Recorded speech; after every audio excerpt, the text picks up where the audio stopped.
Thanks as always for listening to Fluff and Crunch. In today's episode, Chris and I talk about what's wrong with D&D, and we offer some ideas about how WOTC, or anyone running the game, could fix the flagship tabletop RPG. If you want to jump right to the conversation, we start at 2 minutes and 30 seconds. Thanks as always for listening. Like, subscribe, join the conversation on our Discord, leave a comment, and let us know what you think about the episode and what you think about WOTC's done to D&D. Right on. Well, how are you? And have you done any gaming recently? That is since Uh, we last spoke. I've done gaming, but not any role playing, because Scott decided last weekend he had far too much exam and coursework stuff and marking that he had to do. So last weekend, me and Brian played some Fallout miniatures games. And then I went and played some Star Wars miniatures games, and me and Brian played some more Fallout and some more Star Wars. So I've done a lot of mini gaming, but yeah, no role playing. And I'll be the same this week because Scott's like, I'm too busy. I'm far too busy with marking. So Far too busy. Okay. All right. but we have done gaming. Yeah. How about you? Good. Well, the same. I mean, I had we had Castles and Crusades, Kingmaker, and it was a good session. Actually, there was a lot of. It's possible and we'll address this today in our topic, but you know how it's possible to, as a player, a group of players, have players who they're at the same table playing the same game, but the extent to which they're actually playing it together varies widely. And I mean, Kingmaker, you get the best out of it if the players work together as players and have their characters work together as characters within the story. And it's a higher bar. If you want the quality from Kingmaker, it's a higher bar than a typical fantasy adventure. But we had more of that this last weekend, so that was really cool. It made me happy. And now what's crazy, because of schedules, we will play this weekend. And then next weekend, the weekend after that, we're going to do a one-off, and then we won't be able to play Kingmaker for over a month because of, I'm going to be gone, other people are going to be gone, this, that, and the third, people going left and right. So we will take a break, and then we'll come back, and it'll be really hot outside and hot in my garage. So Uh-huh. so anyway, but it was good. It was good. But that gives us a good segue into today's topic, and which I have been thinking of. My working title internally has been "There, I fixed it." As to what would we suggest? What do we want to see in terms of changes in D&D to make it good? I'd probably, maybe I'm taking your words here, but maybe you'd say make it better or make it good. I'm going to say make it palatable. Uh, you played 5e for like a year. Yeah, and I learned to loathe it. See, I did the opposite, because I think when we got together, I was very much on a 5e's rubbish. There's nothing good about D&D, and it's terrible. And then Pathfinder came out and just made me think even more that 5e was just rubbish. But then I played Curse or Castle of Strahd, whatever it's called, and really enjoyed it. But I think we enjoyed it in spite of the system. Yeah. That's not true. There's bits of the system I like, and there's bits of what they're trying to do that I like. I like the feel. I like the feel of the game. But it's nostalgia.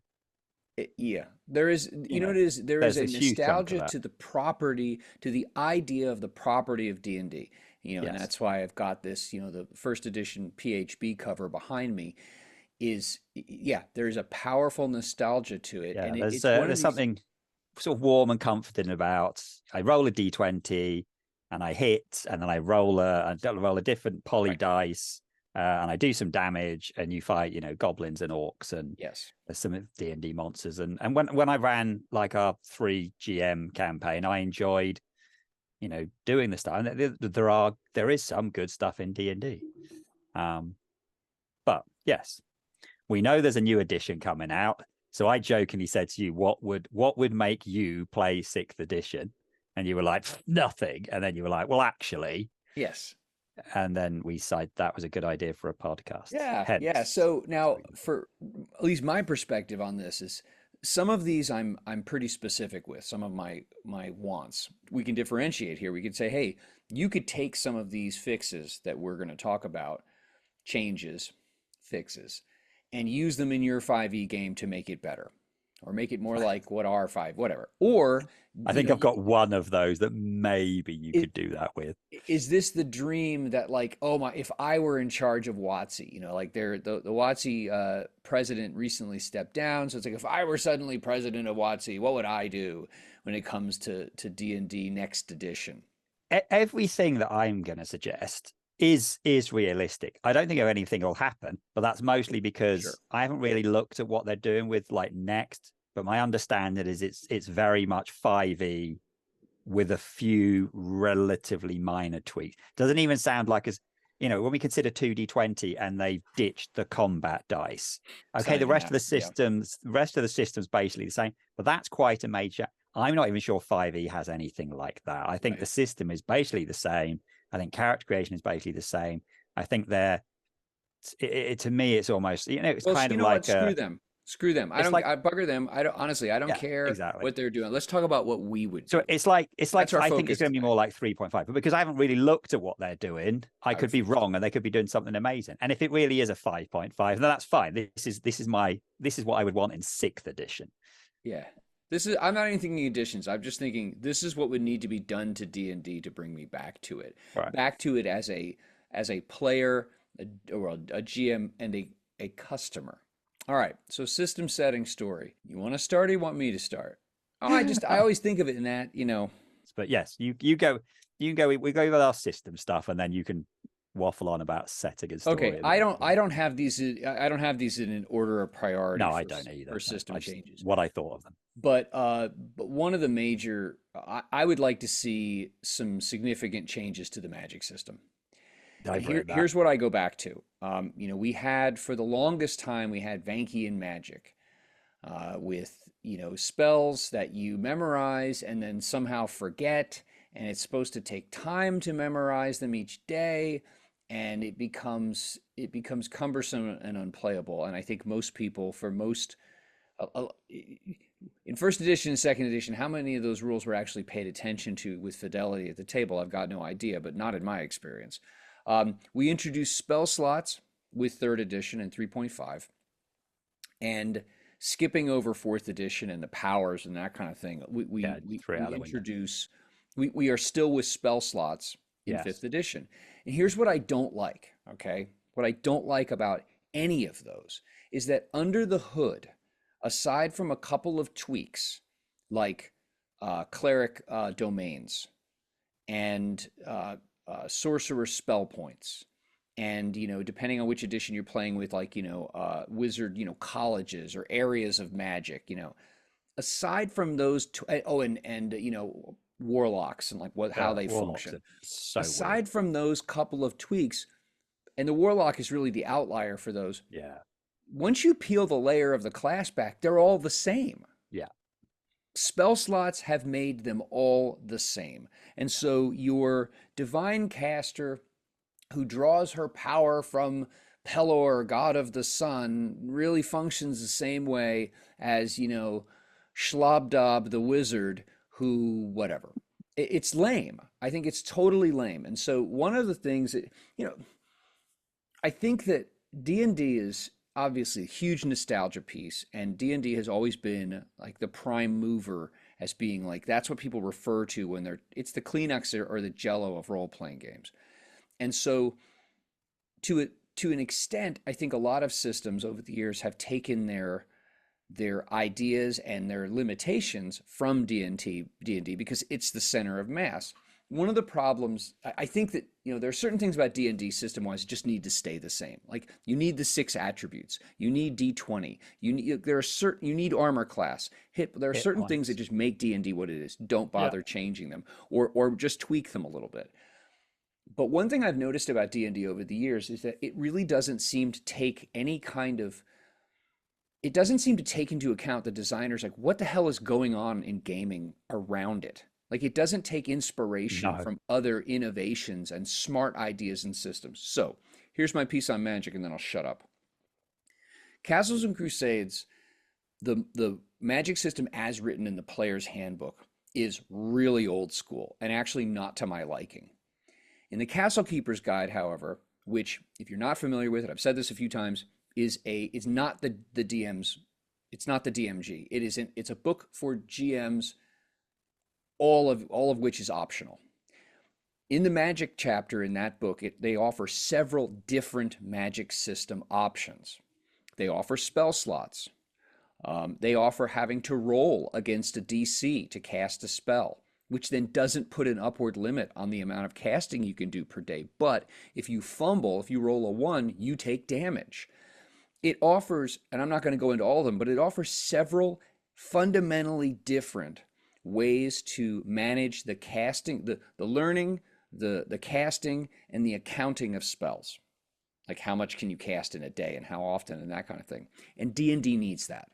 A cleric should not cast like a wizard who has spent a decade studying books, who should not cast like some dude who, because, you know, some sorcerer who for some wild, like he got hit in the head and all of a sudden he can shoot fireballs. You don't know how, but he can. The magic should be different. And it doesn't need, you and I have talked about the lie of balance. I mean, work within a range. Like, don't try to, if the different systems are wildly imbalanced, fix it. But don't fall for the lie of like, we're going to make it all, look, if everybody's the same, there's no variety. There's no texture. There's no nuance. There's no difference. So personally, I would love to see, and this is what I'm doing in my Castles Crusades game, our sorcerer, which is a reskin of their illusionist, the sorcerer rolls to cast. And if the sorcerer rolls a 1, the sorcerer takes damage. But the sorcerer actually has no upward limit on spell casting per day. But any fumble causes damage, and the difficulty of the spell is based on the level of the spell. The sorcerer gains new spells on a level basis, like each level, similar to what D&D has always done, and it works. Our cleric is using spell slots. You know, if I had a wizard at the table, I would pick something different. But I think that D&D needs different magic structures for the different classes. I think that would make them feel different instead of just saying like it's really the same. I mean, really, it would encourage different kinds of behavior and gameplay, and would open up new story options. And I think that would be interesting. So that is a huge, huge thing, and I think it's entirely doable. I think if D&D were to present that, and it worked in terms of the mechanics, people would accept it. But that's my first must-have. Yeah, I'll stick on the magic one because one of mine is magic. I have to say I don't think I'd like the idea of having to. I mean, technically, a lot of the spells now you roll to hit because either you roll to hit or they save, but some spells don't work like that. I definitely like the idea of different casters working. For the moment, like you said, the only one that really is different is the warlock. The warlock functions very differently to the other ones. But all of the other ones, whether it's a bard or a druid or a cleric, they all work the same. Yep. That's not my main issue with D&D spells. Is I would like to see spells simplified. There are far too many spells. Yep. Most of them have way too long a description for basically the same effects. The amount of spells that essentially do the same thing. It's an illusion. It pads the page count. It makes you feel like you have this great tome of stuff, but a lot of it is same. Yeah. And some of them, some of them are because they're iconic spells that I remember way back from when I read the basic book, and when you got the next one and it has something, a fireball, oh my God, it's so exciting. So some of these spells are iconic, but huge chunks of those spells, like you said, are just padding the work. And most of them are so complicated. I wouldn't mind if there was as many spells there are now, but they were shorter. The description of fireball is this massive, big, long list, whereas all it needs to say is it's an area effect spell. It does fire damage. This is it. And they could all be universal things somewhere else. You just have a bunch of universal effects, and spells are made up of those and then the page count would massively drop, because your utility spells, it's still, you need to write them. You need to explain exactly how that works. But a lot of the damage spells really just need to say it's a damage spell. It's either area effect, or it's a line, or it's single target, and that can be one word. And that what is then the type explained. of damage? Is it fire? Is and it what cold? the type is of it damage force? is, and that's it. And whether it's you roll to hit or they roll to dodge, that's all it needs explaining. Put a little bit of flavor text at the start of it. because that's one thing that is missing. There's no flavor text on any of those spells. All of the spells tell you rules wise. So actually, I said that your story and setting and talk about that is, no, I'm wrong. You're absolutely right. You could put flavor text. If you look at like the monster books, okay, the monster manual, they have flavor text in them. Why don't the spells? I'd rather have a little flavor text for each spell, like either describing someone doing it or what it looks like when it happens, and then a very short description of how the spell actually works, and a lot less of them. I don't need that. And there's kind of things you can do. Like essentially, you could have keywords. If you had keywords that said damaging spell, single target, opponent, what's the save for them? Ranged, whatever. Yeah. You already have the start of the spell has like a whole bunch of things. They could add, you could so simplify spells. And instead they don't. They just have, that's what I would like to. I would like massively simplified spells and a lot less of them if they're just doing the same thing. I don't need 10 spells that all do basically the same thing. No, and I mean, you could simplify it by, for example, like a spell that uses fire to damage. I'm just making this up off the top of my head. You could differentiate that into two types. Either hell, you wouldn't even need to. You could just have a series of, what are the modifiers? Is it a touch attack? All right, you're touching someone and you're lighting them on fire. Is it like a reach? Is it range line? Is it cone? You just add those modifiers. You don't need a whole bunch of these different spells, but there's also got to be balance to nod toward the nostalgia and the history. Like you really, I don't think you can take Fireball out. No, exactly. But yeah, I agree. Simplify and streamline using keywords. That would actually make building different spells or modifying them. I think that would make it a little easier. But maybe they don't want you to do that. Maybe they just want you to buy their books. Well, the thing is, in the player's handbook, massively simp down how many spells you have. In the Dungeon Master's Guide, give a bit more guidance to make spells using the keywords. And then you release a spell book, which would sell. So there you go. You can actually make more money than they make now, which I've got, I'm not against these businesses making money. If these businesses don't make money, we don't have role-playing games. Right. We don't have role-playing games produced by these companies. Yeah, I agree. Yeah. So that, that never bothers me, but I don't like how many spells, because it's the thing that used to, and I think they may be fixing this in the monster manual already have, when you see a monster as a DM and it has a spell list. And I'm like, well, I don't know what most of these spells do. I mean, as a GM, most players struggle, if you're a wizard particularly, or a cleric, even worse, most players struggle to know most, and they just do the same spells again and again and again and again. How as a GM am I meant to know, there's 20 different spells this guy can do? Right, well, I'll just keep doing that one. Yeah. That's I think that go into like monster stat blocks, and that's a separate discussion. But yeah, that definitely. No, I haven't even put that on my list, but yeah, it's the magic that bugs me. Go on, your next one then. Magic. So my next one is metacurrencies. Okay, DnD doesn't have one. No. It doesn't. Inspiration is not a metacurrency. Inspiration is a status that you can cash in, or it is a status that allows you to throw one switch. Inspiration is binary, 0 or 1, and if it's 1, you can turn it to 0 in exchange for one thing, and that's it. It's not a metacurrency. Don't you just get a metacurrency? Don't you just get advantage? That's it. And that's, I mean, so when you said earlier, they haven't looked at any modern things. No. Advantage and disadvantage, I think, is the one thing where they've gone, oh, actually, we're going to simplify all of this world of modifiers, and we will just have advantage and disadvantage. It is such a generic Walmart vanilla version of it. It's crap. And why do they say it's so stupid that it's like, you have inspiration? Well, what does that do? That lets you have advantage. Which you could get all the time anyway. You have advantage, you get to use it. And advantage is, I think advantage is a great example of an idea that a committee sat around and thought of.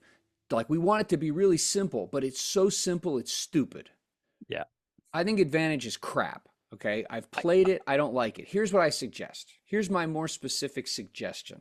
Okay. And this is what I've been doing with Castles and Crusades, because Castles and Crusades lacks anything that even pretends to be a metacurrency, which I think is an omission. Rather, it's a missing part. So what I've done so far, just to make my life really easy as a GM, is if my players roll a 20 in or out of combat, if they roll a 20, they have an option. Now, if you roll a 20 out of combat, I don't have any kind of house rule for you're really successful. You're just definitely successful. You automatic success with a 20. Okay, fine. But when you roll that 20, you have a choice. You can take one of two coins from me. They're different shaped. And one of the coins is an automatic success out of combat, and the other one is an anytime reroll.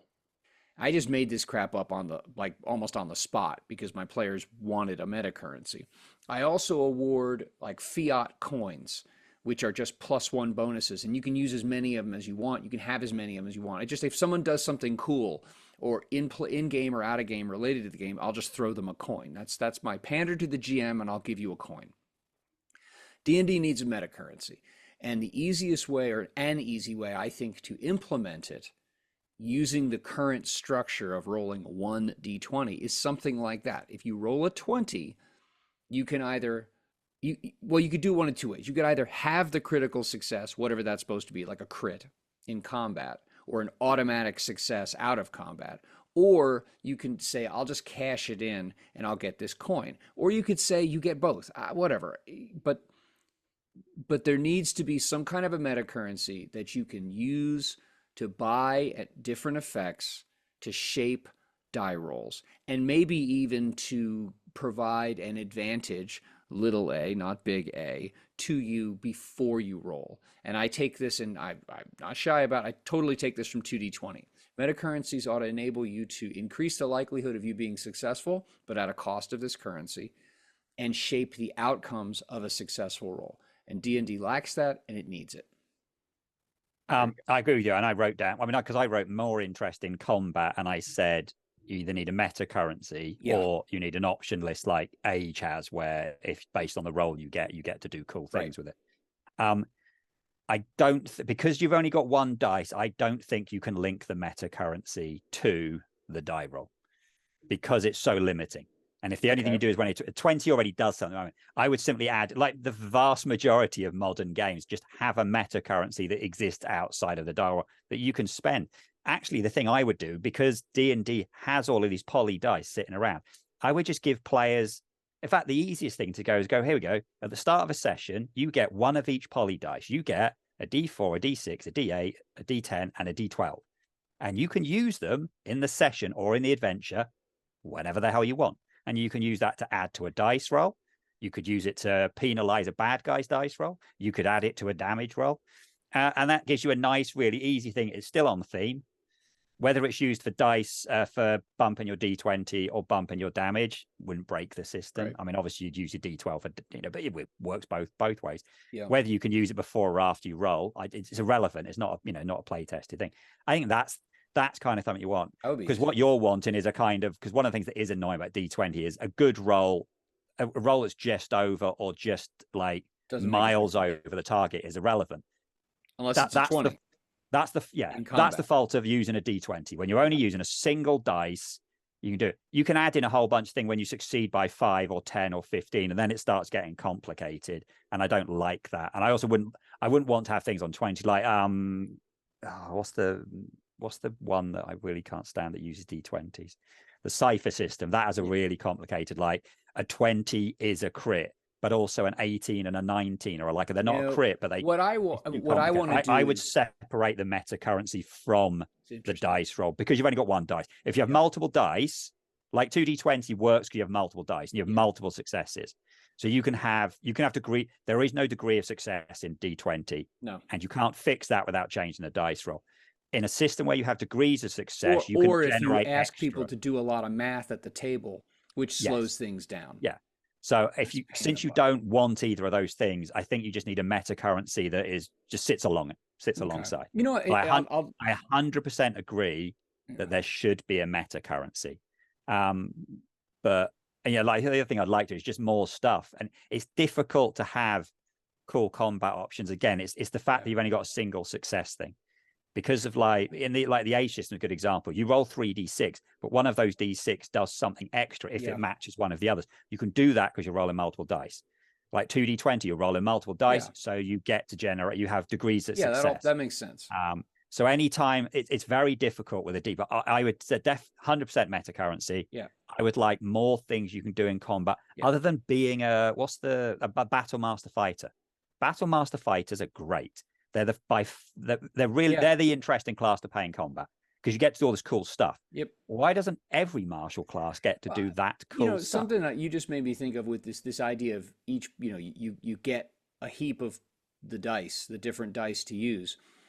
You could tweak that maybe based on level. And I'm not going to offer up ideas. I'm just offering up this as an idea. Yeah. You could tweak the number and the types of dice you get based on level, maybe based on class. You could also make the dice that you could spend a die, not just like, oh, I'm going to add this die 8 to my roll, but you could cash in, for example, your die 8 for a specific kind of, if you cash in your die 8, you can knock an opponent down. So there could be a menu of momentum-like options that don't have a point cost, but have a die cost.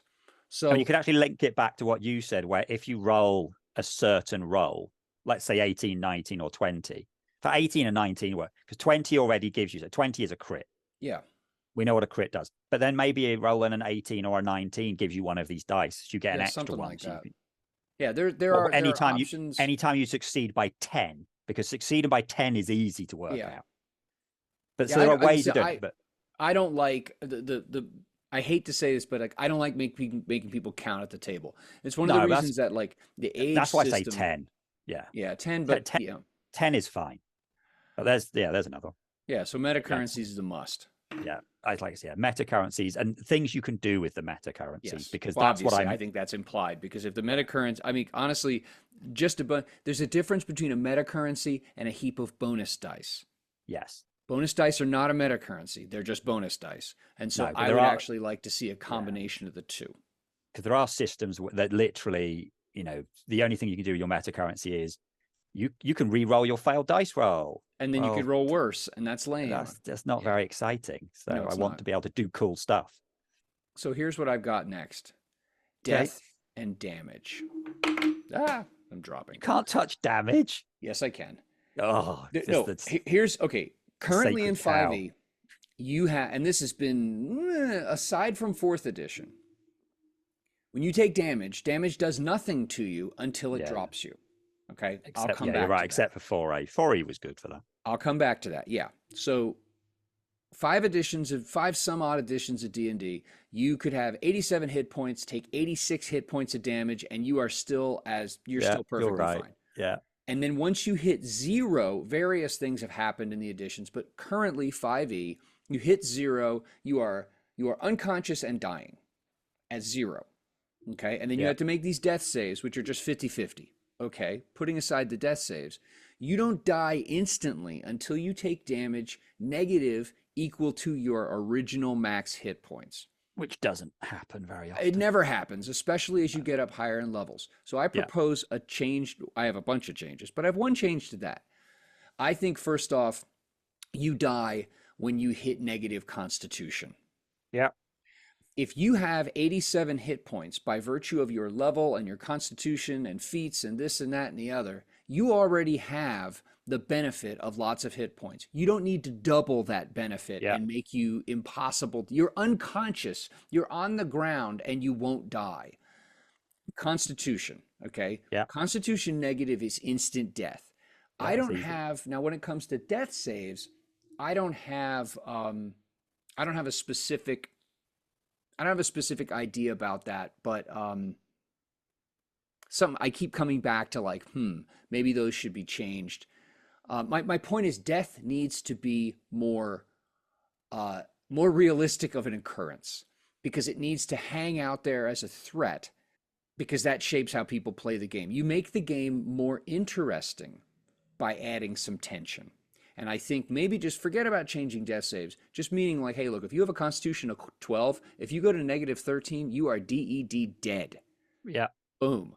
So my other thing about damage, and this was kind of bizarre that I had this thought, like I pretty much loathe 4th edition across the board, but bloodied as a condition, if you're not familiar with it, when you were down to 25% or fewer of your maximum hit points, you took on a condition called bloodied. And depending on the situation, depending on your character, depending on other things, that would affect you in some way or another. Okay. Here's what I propose to make life easy. And you could mark this on the character sheet to make it easy. It could just be a block on the character sheet where you have maximum. I think when you hit half hit points, you should incur some kind of a penalty. Yeah. When you again hit 1/4 hit points, you incur an increase of that penalty. And here's my option to make life easy. You would choose as a character, maybe there'd be a menu, like you suffer a penalty to hit, which then scales as you drop to 25%. Or maybe you suffer a penalty to your armor class. Those are the two simplest ones. And I think that, I mean, on the one hand, you could argue that often in heroic literature and movies, when the hero and professional wrestling, when the hero is about to be dropped, that's when suddenly the hero becomes like most potent. So you'd say, wait a minute, when the hero's at like 10%, no, screw that. The more you get hit and the more you're bleeding all over the ground, the more it is going to negatively affect you. And I think maybe you could have a feat that would undo part of that. But I think that at 50%, you take a penalty, and at 25%, that penalty increases. I 100% agree with you. That was one thing 4E did much better. But also in 4E, because it was a condition that was put in the rules, loads of the monsters had things that triggered when they got bloody. Yep. And so did some of the classes. So something like that, what you would really add in that would be really cool is if you're a barbarian, your rage would go up. When you're bloodied, you would do more damage. Yep. And when you are really bloodied, you would do even more damage. No one else would, but that would be the barbarians' thing, that they get to do something cooler as they take more damage. So the problem is it seems to me like the mindset of WOTC now is like, well, if we provide that bonus to the barbarian when they're bloody, we have to provide a bonus. No, screw that. You don't. Yeah. Make the barbarian interesting by making the barbarian, letting it be different. I remember that half-orc characters in 4th edition had some kind of a blood rage, some kind of thing. When they became bloodied, they actually became more potent. That doesn't take away the effect that your hit points are still being attrited. I definitely like that. It definitely is an issue that you have. Loads of people all about that. Hit points are this stupid thing that they're so, like you said, they're very binary and it's a bit boring. Yeah, super abstract. Yeah, that's a good one. Well, on the subject of combat, my next one is I would like a better or more interesting action economy. I do not like you get one action, you get a movement, an action, and then you have a quick, a free action or quick action or whatever. And then you have these classes that are like thieves where, they have to use their free actions all the time. And you have other classes that they never use their bonus action, is it? Yep. Some classes don't use bonus actions at all. Some class end up going, I'll use my bonus action to stab someone with my dagger because, it might hit, I might do 2 points, and they're just wasting time. Yep. The better version I've seen is what Pathfinder does, but it's not without problems because the three action economy works quite well. Like you can move and do 2 attacks, but the problem they have is that your second attack has a penalty. So then you start doing these things at -5. I'm going to do 3 attacks. It ends up the problem. Third attack is at -2. I don't like that. The idea of Pathfinder's 3-point economy is good, but in very Paizo-like fashion is so fiddly. Yeah. They could have just stuck with that, but I'd like a more interesting action. I'm quite happy. Spells take two actions. So if you're casting spells, that's just harder. You can have, like now you could have some spells. You could have some spells that take 1. And you could have some spells that take 2, and maybe as you level, you could increase the number of spells that only take, like maybe you have a spell that you had for a while. Something. Sorcerers would do something cool because now they can quicken a spell, but quickening a spell now is make it a bonus. But you have complicated rules now. You can cast 2 spells, but one of those spells has to be a cantrip, and one has to be. So if you just had you have 3 actions. You can hit someone, you can cast a spell, but most spells take two actions. You can move, give people, and then actually it does do other things. You would be able to, I'm going to aim and do this. You would straight away get more interesting things in combat by sticking to you have 3 actions. And again, it's one of those things that we're not talking about play testing this stuff. These are just ideas that I think the game would become more interesting. Yeah. And 3 is actually how many actions you get now in D&D, technically. The difference is 1 can only be used for movement, and 1 can be only used for whatever the hell it says in your class. Because they just make it up as they go along. Yeah, it's... Yeah, I think I think that, and you again, you could solve the issue with you could solve the issue by having a lot of the things that now rate as standard actions would cost 2. Yeah, some of them, yeah. Yeah. Okay. I'm totally on board with that. All right. Here's my next. This is actually my last system thing. Yeah, I've only got one more. Excellent. Wow. It's almost like we planned it, but we didn't. Well, I've so far they've kind of lined up in similar topics. Great minds think alike. I would actually like to see, and I never thought I would say this, but I think I'd like to see some more feats. A million miles off what I put. Okay, now the feats in 3rd edition and in Pathfinder are, in my view, very granular. They're very like they're narrow, and there are a billion of them, and that's bad. Yes. The feats in 5e, I like how you have an option to take them, or you take the ability increase. I like that as a choice, and it will over time potentially provide some variety between characters. I'm not I understand, like I look at the feats now cover a lot more territory. I'd like to see maybe some more feats to provide for a little more variety, and perhaps come up with, and I think that you could do this within class archetypes, that you could, instead of saying this is what you get, everyone gets this at 3rd level, everyone gets this at 7th level, provide a menu of options and essentially make those, because those are basically like feats as it is. You would then provide a little more variety, and even if you only had like 2 or 3, like instead of saying, oh, at 3rd level the thief gets this, if you just had 2 or 3 things, you would have a little more variety between thieves. So that's how I would solve it, and I would just have some more of them. Yeah, I mean that's essentially that is my 4th. I've put more character options. Okay. So the thing I don't like at the moment is exactly what you're saying. Is that class and subclass, your only option is subclass. Yeah. You pick a class, that's your class. You're stuck with that class now forever. You could multi-class, but then you basically give up your character being good at various points. And then you take a subclass and you are then stuck with that sub. And like you said, there are very few options. Now, okay, wizard, if you're a caster, you get to pick different spells. Right. And some of the, like if you're a battle master, you get to pick different, whatever the things the battle master. But as a battle master, like a 13th level battle master, let's say you have a human 13th level battle master and another 13th level human battle master. Really, the only difference you're going to find between those is if the player of one chose to take feats instead of some of their stat increases. Yeah. And other than that, they're going to be exactly the same. And that's why I agree. I mean, Pathfinder, I think, does go too far. I like the fact that in Pathfinder, everything becomes a feat. And what you can essentially do is swap out a class feat for like some other kind of feat. But then because you have all of these little, I mean, actually your feats are just replacing your class rules.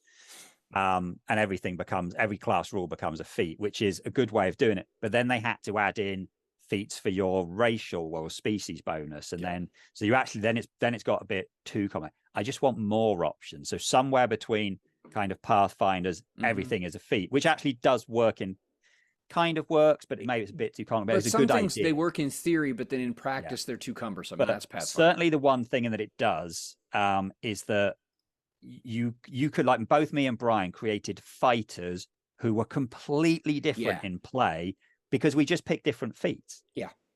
And then like he chose to go into sort of a ragey thing and I went into having a pet. You can't do that in D&D. You can't take interest in things. Like you said, if you made feats more interesting, because the thing I think they did, they added these feats and they wanted them to be bigger. But then a lot of them just, I'm a polearm.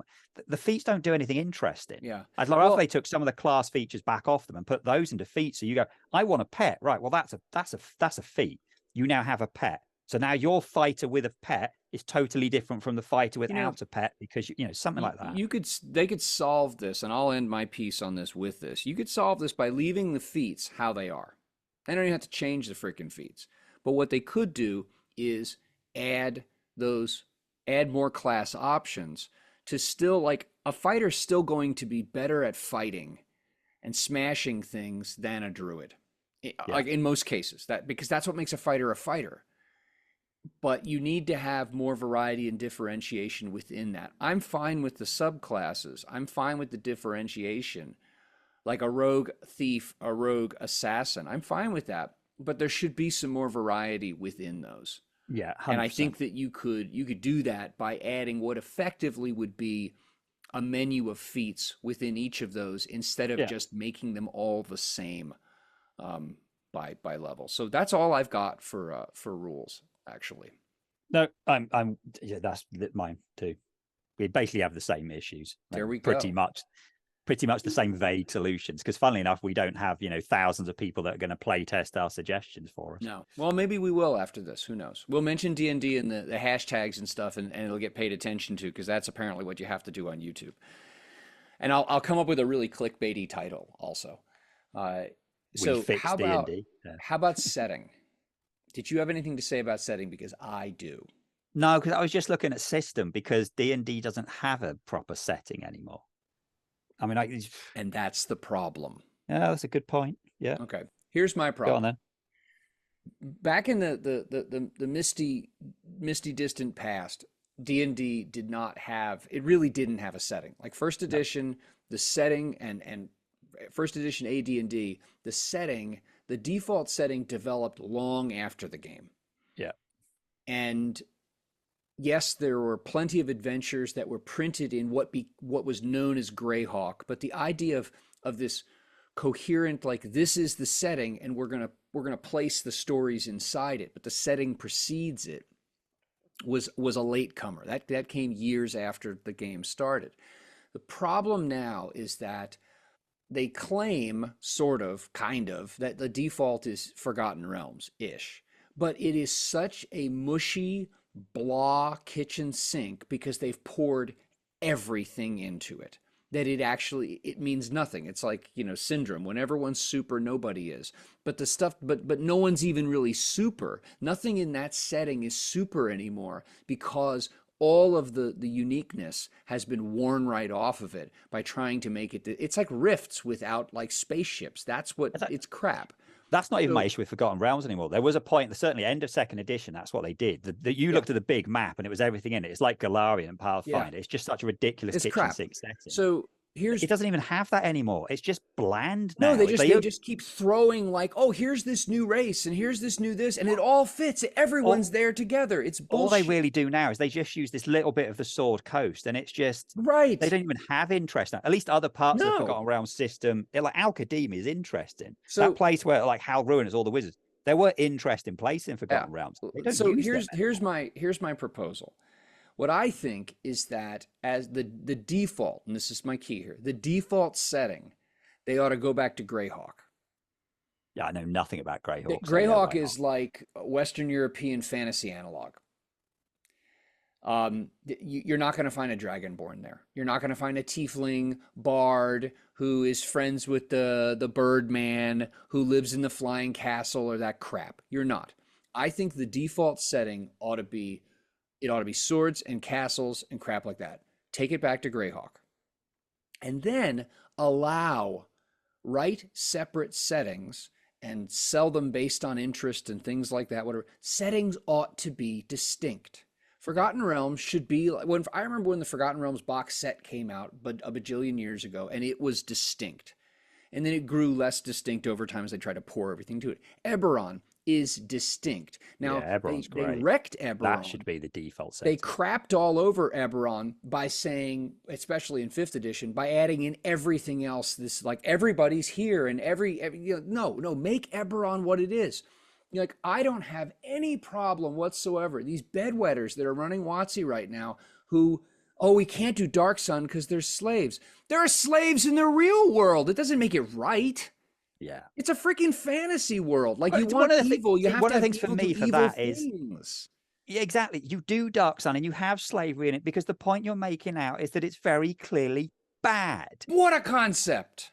And therefore, you need to stop the slavery. Exactly. And that was the whole point. Or whatever. The main point of the Dark Sun campaign was overthrowing the Dragon King, because they were assholes. Yes.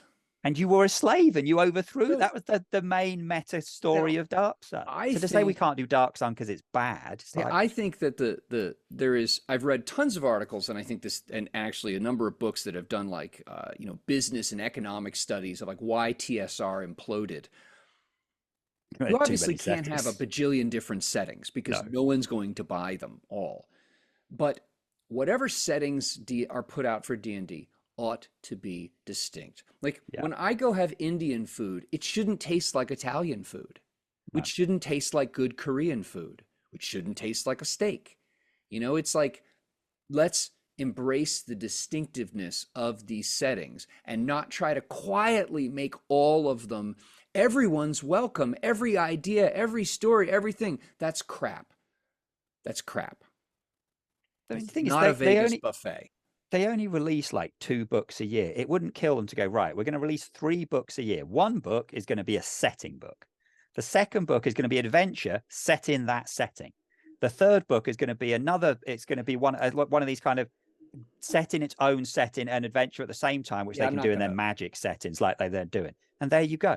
Now, if the setting books would say, if they'd release setting books, well, they did, because like Yeah, Eberron probably so. If they were when they only I have released no that idea. few amount of books, they would sell. I have no idea. I just my demand, my requirement here is that Ballad. the settings need to be distinctive instead of these mushy amalgams, and that's what they need. I mean, if you actually, there is no Forgotten Realms setting book for 5th edition. There is a Ravenloft book. There is an Eberron book which has an adventure in it. There is a Dragonlance book. Yep. There's a Spelljammer thing. It's a box set, but there isn't actually a Forgotten No. Realms book. There is no setting at all in the 3 core books, and then they've released kind of No, it's bits and pieces, implied, which and yeah, it's mentioned, and you but have these do it.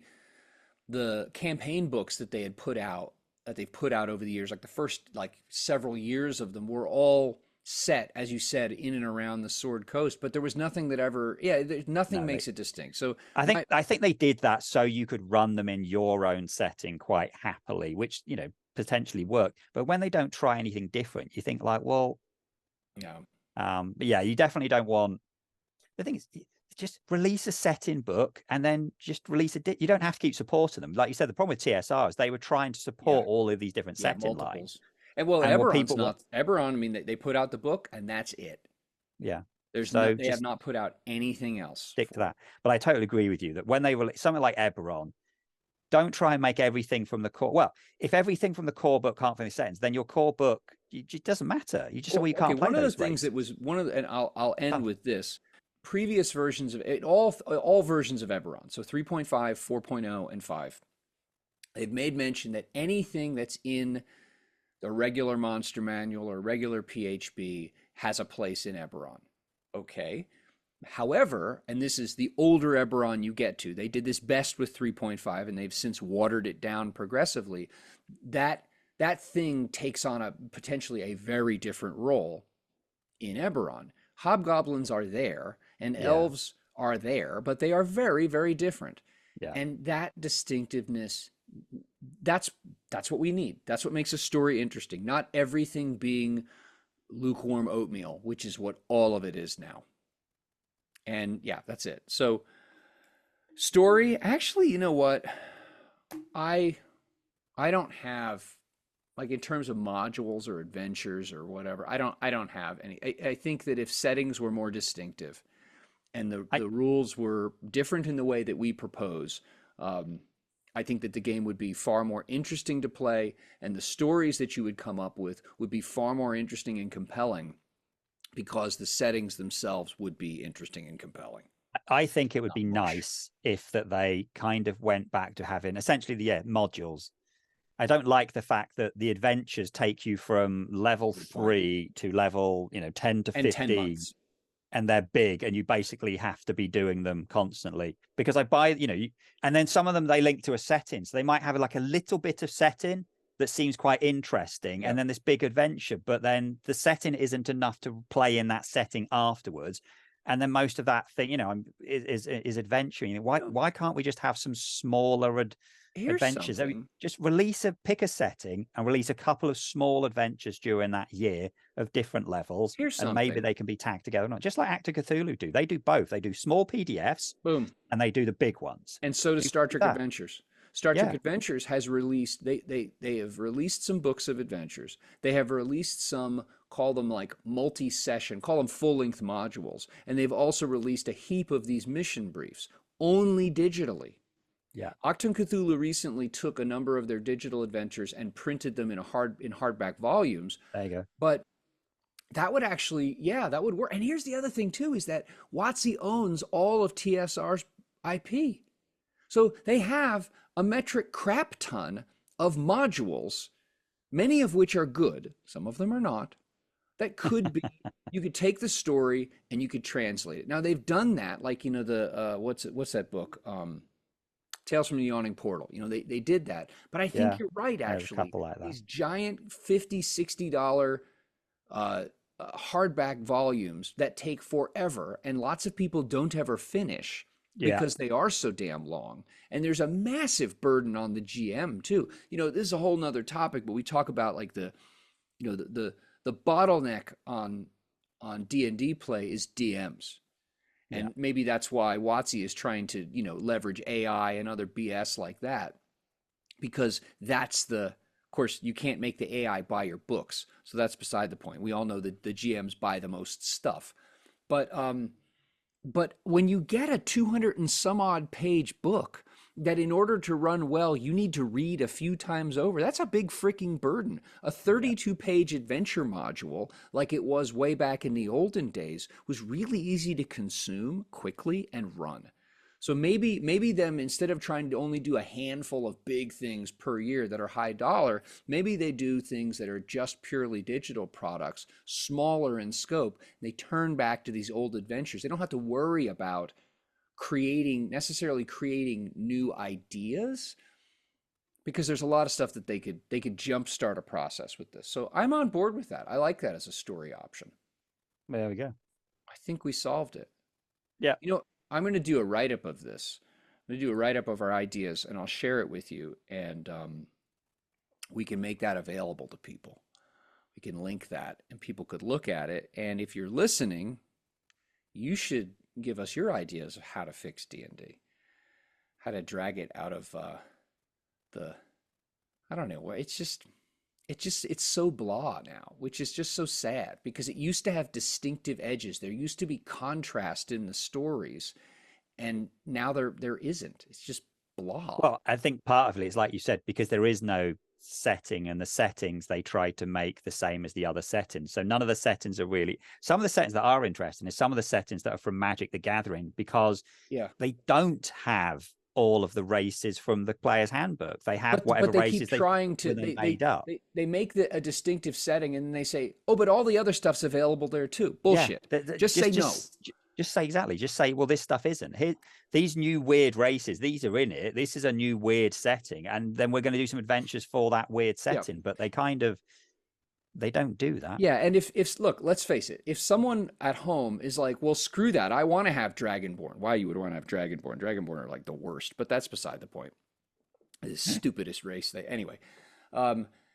If one setting is like, Dragonborn don't exist in this setting, there's nothing to stop Timmy the DM from saying they do in mine.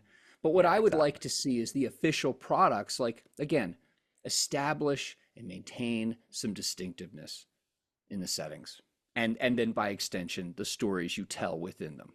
Like, don't have, like, I can't, anyway, never mind. Bitch and moan. I'm sorry. There, I fixed it. Yeah, there we go. All right, so now people, you're supposed to like and subscribe, join the conversation on the Discord. That's right, on the Discord. And you know what too, I've been really, and point downward, and I've been really happy, actually really happy of late with more people are leaving comments on the YouTube channel, and there have been some little conversations going, and people have been civil. I have missed that. Well, you should I don't get notifications. Well, so I don't get notifications, so Well, you should subscribe to the channel, and then you would see them. They would pop up when you see new stuff there. I am subscribed to the channel, but that's not how it works. I get notifications of just comments in video. Okay, I'll see if I can figure out a way to add you to that. I don't know how. And if you know how and you're listening, why don't you tell us? All right, cool. That's beautiful. Thank you, as always, for listening to Fluff and Crunch. You can join our Discord, you can subscribe to the podcast, you can subscribe to the YouTube channel, all through the links in the show notes. Thanks again. Have a great day. We look forward to talking with you.